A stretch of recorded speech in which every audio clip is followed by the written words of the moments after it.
Engineering college में ए बछर 3 चरण के काउंसलिंग के बाद भी 11,291 सीट में से 7,000 सीट के खाली रह जाए से शासन है इंजीनियरिंग प्रवेश में पीटी के अनिवार्यता खत्म कर दे है। प्रदेश में साइंस विषय के संग जेन भी छात्र 12वीं में उत्तीर्ण हुई ओमन ला ही नंबर के आधार में इंजीनियरिंग और फार्मेसी कॉलेज मन में एडमिशन दे जाही।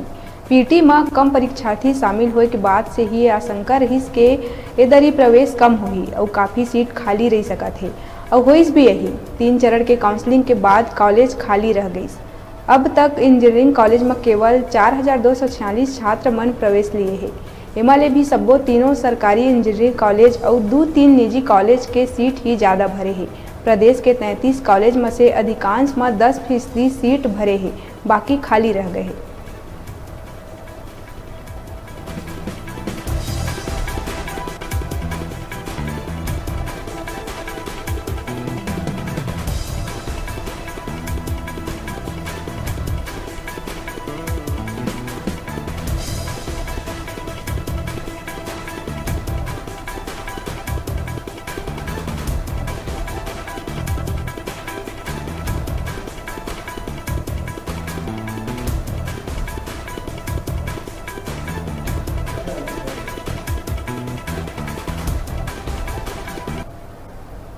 रुका हम छोटे से ब्रेक रहे बार आप मन देखत रहा न्यूज़ 36 छत्तीसगढ़ की आवाज़।